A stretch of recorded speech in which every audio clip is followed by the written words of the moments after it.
నడుస్తున్నానా, పరిగెడుతున్నానా, తగ్గిందా లేదా? ఇది దేహానికి తగిన గాయం. మరి గుండెకి తగిలితే చూడండి, గుండె గాయమును గుర్తుపట్టే నరుడు చాలా సార్లు గుండె పిండేసే పరిస్థితులు ఉంటాయి.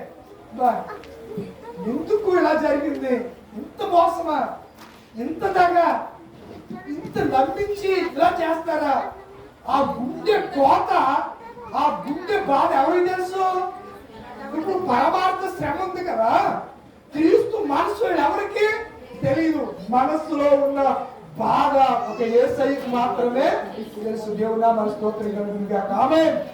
కనుక నా ప్రియమైన దేవుని పిల్లలారా, ఈ పాటలో అదే రాయబడింది. ఏమంటే గుండె గాయమును గుర్తుపట్టు నరుడు నీవే యేసయ్యా, నా అంతరంగమును తరలించుచిన, నా అంతరంగాన్ని తరలించుచిన ప్రేమ నువ్వెవరివి? ఏమైంది? హలో, ఏమైంది? ఆ బుద్ధికి మిమ్మల్ని మింగేదిలే, ఏదో పాము వచ్చేసినట్టు.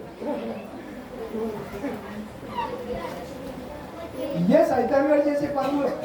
నేను ఎప్పుడు వచ్చే ముందు ప్రార్థన చేస్తున్న వస్తాను, పావుగంట మోకలు ఇచ్చి వచ్చే ముందు కంపల్సరీ ప్రార్థన చేసాక బండి ఎక్కుతాను. ఎట్టి పరిస్థితుల్లో కూడా దాన్ని మాత్రం మిస్ అవ్వను. ప్రార్థన లేకుండా నా ఫిలాసఫీ ఏంటంటే, ప్రార్థన లేకుండా పని చేయకూడదు, బైబిల్ చదవకుండా బయటికి వెళ్ళకూడదు అనే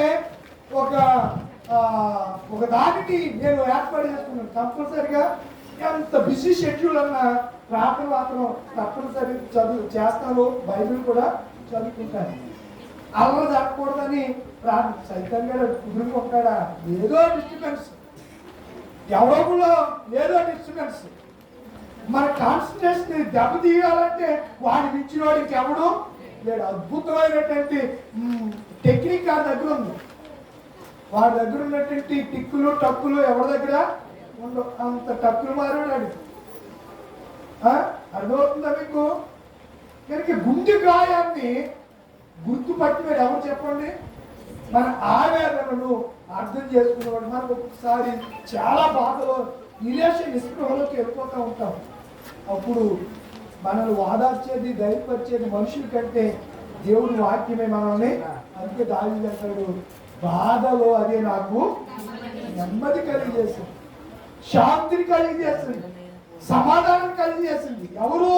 అది అనగా వాక్యం అనగా దేవుడు. నా ప్రియమైన దేవుడి పిల్లలు ముగింపులకు వస్తున్నాను.